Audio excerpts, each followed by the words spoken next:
please grant me just one last wish," the priest whispered, his voice so frail that Sister Catherine almost thought she imagined it. She froze in the dimly lit study, the flickering glow of the candle throwing shadows across the worn-wood shelves stacked with holy books. For 15 years she had walked the stone corridors of St. Mary's Cathedral, her life defined by silence, prayer, obedience, and service. Never had she imagined that in the final moments of a priest she deeply respected, she would hear a request that made her heart pound against her ribs, a request that would shake not only her faith but her very understanding of love, sacrifice, and devotion. What he said next would not only shock her but would echo far beyond the walls of the cathedral. It would become a story that, when whispered later, left all who heard it utterly speechless. But before we begin, if you are listening to this, I invite you to stay with me until the end. This is not just a story, it is an experience that will test your beliefs about love,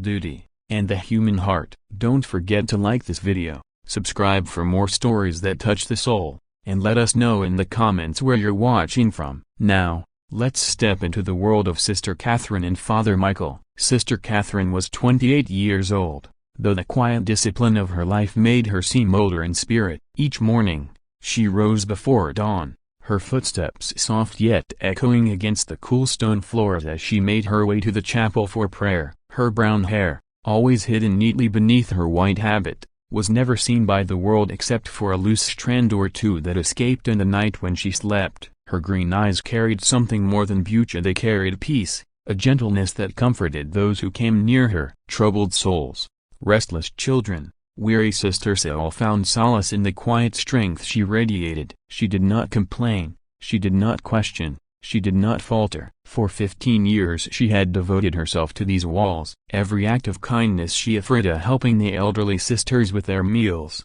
guiding the novices who struggled with doubt, serving the homeless who came to the cathedral's doors, was given without expectation of recognition. She lived as if her very soul were woven into the stones of the cathedral itself. But on this particular autumn morning, a shift began, one that would tear open the stillness of her carefully ordered world. Father Michael had been part of St. Mary's much longer than Catherine, over 30 years. He was 62 now, with silver hair that framed a face lined by both wisdom and sorrow. His eyes, deep blue like the sea, carried warmth and yet, in quiet moments, revealed a shadow that few could name. The congregation adored him. His sermons were known for their compassion, his confessions for their patience, his presence for the comfort it brought. He had baptized children, presided over weddings, comforted grieving families through death, and served as a pillar of guidance for all who walked into the cathedral. And yet, within him lived a secret. 3 months earlier, he had sat in a doctor's office as the world around him quietly crumbled. The words were clinical, but their meaning was merciless. Advanced stage cancer, 6 months at most. It had spread too far, too quickly, silently gnawing at his body until there was nothing to be done. No surgery, no miracle treatment, just time that was slipping away with every sunrise. At first, Father Michael told no one, not a soul. He continued as though nothing had changed. He led prayers at dawn, celebrated Mass, visited the sick, counseled the troubled. But the signs began to show. His hands trembled when he held the chalice at communion. His voice grew softer, weaker, when he read the gospel. His once sturdy figure, always upright at the altar, had thinned. The shadows beneath his eyes deepened. And yet he pushed on, concealing the pain like a soldier hiding his wounds. But Catherine noticed. She always noticed. She saw how he leaned heavily against the altar rail,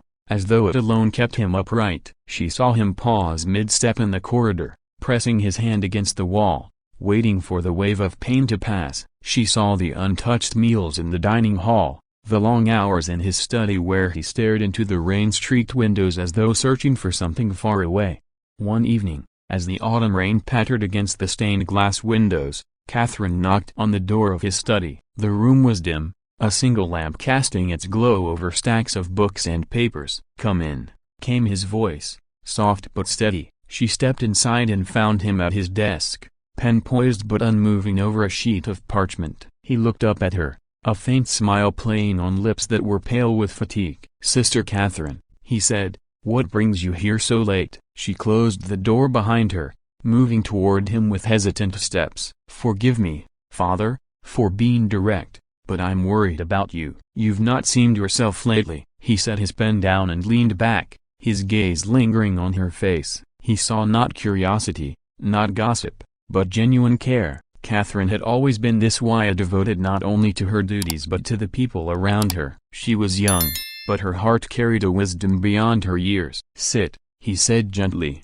motioning to the chair across from him. She obeyed, folding her hands neatly in her lap, her posture one of patience, of quiet waiting. "What I'm about to tell you must remain between us," Father Michael said slowly. His voice trembled, but his eyes held steady. "You have my word," she whispered. He drew in a long breath. "I'm dying, Catherine. Cancer. The doctors say I have perhaps 3 months left, maybe less." The words struck her like cold water poured over her skin. Her breath caught, but she did not cry out. Years of training had taught her composure, but inside her heart quaked. "Oh, Father," she whispered, "I'm so sorry." "I've made my peace," he replied softly, though a tremor betrayed the weight of the statement. "We must all face death. I do not fear it." Bhutta Brokenbara's eyes lowered, his voice fading into a quieter confession. "There is something else, something I've carried for 30 years, something I've never told anyone until now." Catherine leaned forward,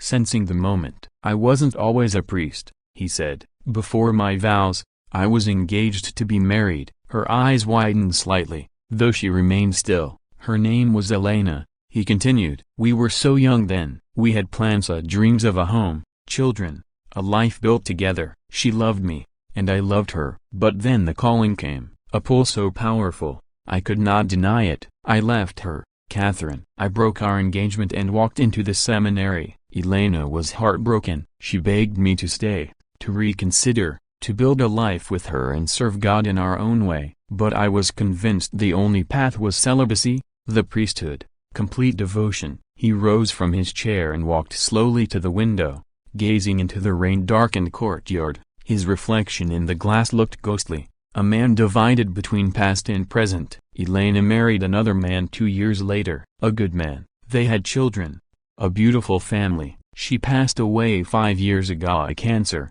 the same as mine. The silence in the study was heavy, broken only by the steady rhythm of rain on glass. "Why are you telling me this, Father?" Catherine asked softly. He turned, and she saw the tears glistening in his tired eyes. "Because I have lived 30 years wondering if I chose rightly. I served faithfully. I brought comfort, guidance, healing to others. But at night, when the cathedral was silent, I thought of her, of the life I abandoned, of the children I never had. And I have prayed, Catherine, prayed for peace. And I believe at last I know what must be done." He returned to his desk and opened a drawer, pulling out a leather-bound journal. Its cover was worn, its pages thick with ink and memory. He opened it and revealed neat handwriting, letter after letter. "I've been writing letters to Elena since my diagnosis," he said. "Letters I never sent, but letters that told her of my days, my regrets, my prayers. And in my final letter, I wrote something that changed me. I wrote that I wished I could have given her one night as husband and wife, to hold her, to love her fully, before walking the path I chose." He closed the journal and met Catherine's gaze with trembling intensity. "Catherine, I'm asking you to be Elena for me, just once, just one night, before I die. I want to know what I gave up. I want to know the love between a man and a woman, not only in spirit but in flesh." The words filled the air with a tension so thick Catherine felt her very breath falter. Her hands gripped the arms of her chair as her mind reeled. "Father," she whispered, her voice shaking, "you're asking me to break my vows, to break yours, to betray everything we've given our lives to." "I know," he said, his voice quiet but firm. "I've prayed about this, wrestled with God, pleaded for forgiveness before asking, but I am dying. Soon, I will stand before Him, and I want to stand there knowing I experienced the fullness of the gift He gave humanity, love in its most complete form." Catherine rose to her feet, pacing toward the window where moments before he had stood. Her heart thundered, her breath ragged. "This is impossible. It would destroy everything. The scandal, Alonia." "Is it scandal?" Michael interrupted gently. Or is it finally embracing what God created us to feel? Adam and Eve were naked and unashamed.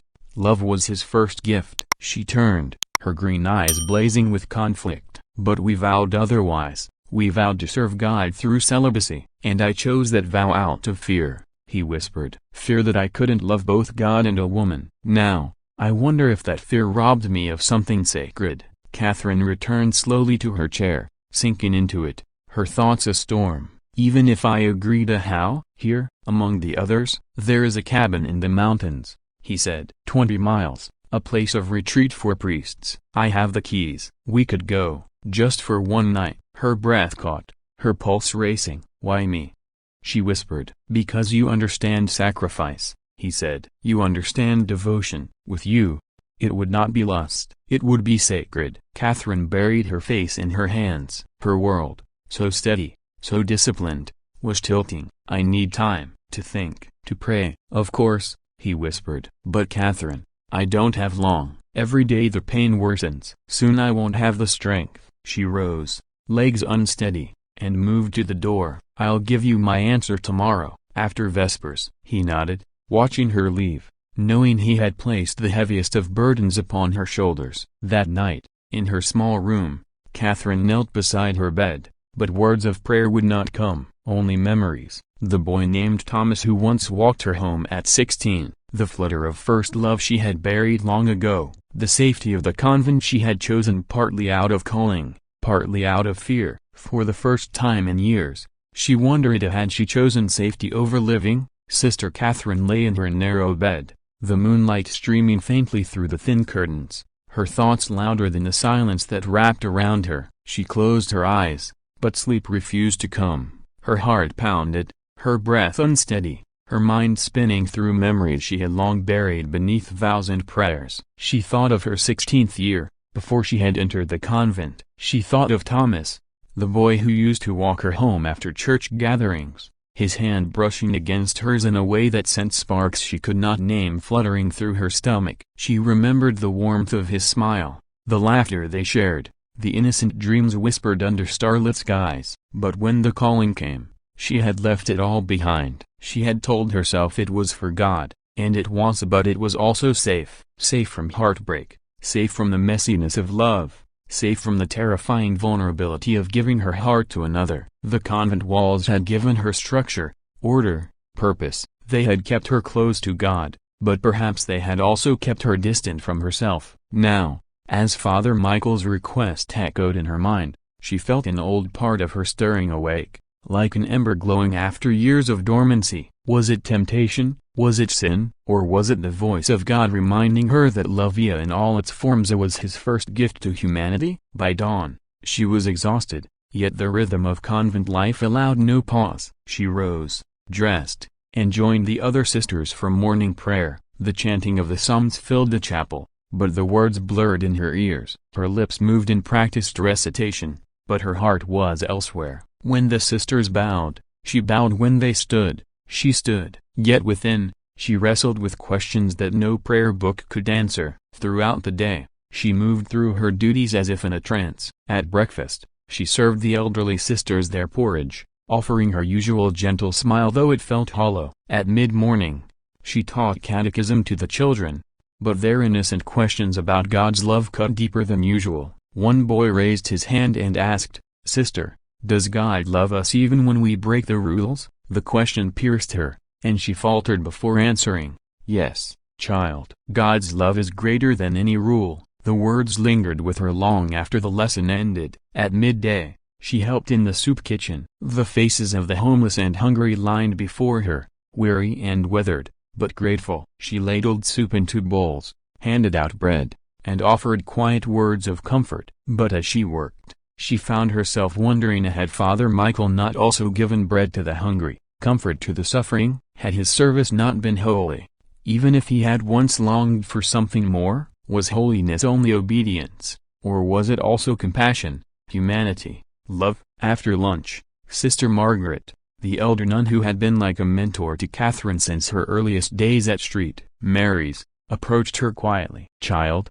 you seem troubled today," the old woman said, her eyes sharp with perception. Catherine forced a smile. "Just tired, sister. I didn't sleep well last night." Margaret's gaze softened. "Sometimes when we cannot sleep, it is because God is speaking to us in the silence." "Have you been listening?" The words struck Catherine deeply. She nodded faintly. "I'm trying to." "Good," Margaret said. "Remember, His voice is not always thunder. Sometimes it is the whisper within the storm of our own thoughts." Catherine thanked her and moved on, but the words clung to her like ivy wrapping around her soul. The afternoon passed slowly. She tended the gardens, trimming the lavender and rosemary, usually a task that calmed her. The fragrance filled the air, mingling with the faint chill of autumn. She touched the roses, their petals soft yet edged with thorns, and thought of Lovia, beautiful, fragrant, yet dangerous. She recalled a conversation long ago with Mother Superior, who had warned her about the sacrifices of religious life. Not just the obvious ones of poverty, obedience, celibacy, but the deeper ones, the ones that reached into the marrow of human experience. "We give up many things to serve God fully," the old woman had said. "But sometimes the hardest question is whether we give them up out of love for Him, or out of fear of ourselves." At the time, Catherine had been certain she gave them up for love. Now, she was no longer sure. Evening approached, and the sisters gathered in the chapel for Vespers. The candles flickered, casting golden light upon the walls, shadows dancing across sacred statues. Father Michael was already there, preparing for the service. When their eyes met across the chapel, Catherine felt a jolt in her chest. His face was pale, thinner than ever, but his eyes, those sorrowful blue eyes, watched her with both hope and resignation. He knew what was at stake. He knew she might refuse. The service began, the psalms rising like incense into the vaulted ceiling. But every word seemed heavier tonight. Every verse, every hymn, seemed written for her. When Father Michael read from Ecclesiastes, "To everything there is a season, and a time to every purpose under heaven," she felt as though the words were carved into her heart. Was this, then, a season not of denial, but of acceptance? A season for breaking silence, for choosing love? After the service ended, the sisters filed out quietly, their habits brushing softly against the stone. Catherine lingered, her heart pounding, her breath shallow. The chapel grew still as the last footsteps faded. Father Michael extinguished the altar candles one by one until the room was lit only by the faint glow of the sanctuary lamp. "Father," Catherine said softly, her voice trembling in the sacred hush. He turned to face her, his hands clasped before him, his eyes searching hers. "I've made my decision," she whispered. The silence stretched between them, heavy, alive. "I have prayed more about this than anything in my life," she continued, her voice breaking. "I asked God to show me the right path, and I keep returning to what you said about Adam and Eve, about love being God's first gift. Maybe broken bar, maybe our vows were never meant to deny that gift completely. Maybe they were meant to teach us its sacredness." Father Michael's eyes widened, the flicker of hope sparking across his face. "I'll go with you," Catherine said quietly. "To the cabin, tomorrow evening, after prayers." Relief washed over his features, mingled with gratitude, awe, and something deeper. His shoulders, always so heavy with burdens, seemed to ease slightly. "Catherine," he whispered, "I cannot tell you what this means to me." She stepped closer, lowering her voice to a trembling whisper. "But you must understand, this is not only for you, this is for both of us. If we do this, it is not only about fulfilling your last wish, it is about discovering something we have both hidden from ourselves, something we must face." "I understand," he said softly, his voice reverent. He reached into his jacket pocket and drew out a set of old keys. He pressed them into her palm, his fingers brushing hers. "The cabin is simple but peaceful. A fireplace, a kitchen, a single bedroom overlooking the valley. It is a place meant for reflection. Tomorrow, it will be our place of truth." She closed her fingers over the keys, her heart racing at the touch of his skin against hers. For a moment, her breath caught not just in fear, but in recognition. Something in her soul stirred, as though awakening from long slumber. "Father," she whispered, "what happens between us tomorrow? A broken bar, it cannot be undone. We cannot pretend afterward that it never happened." "I know," he replied. "But Catherine, some experiences are worth the risk of being changed forever." That night, Catherine returned to her room, the keys cold in her hand. She lay on her narrow bed, staring at the ceiling, listening to the faint echoes of the cathedral settling into night. Tomorrow, she would cross a line she had never imagined crossing. Tomorrow, everything would change. Her mind wrestled with scripture, with vows, with her sense of duty. But beneath it all pulsed something older, something rawer, the longing to feel fully alive, to embrace love not only as an idea but as an experience. For the first time, she admitted to herself that she had always wondered what she had lost by choosing the convent. And tomorrow, she would find out.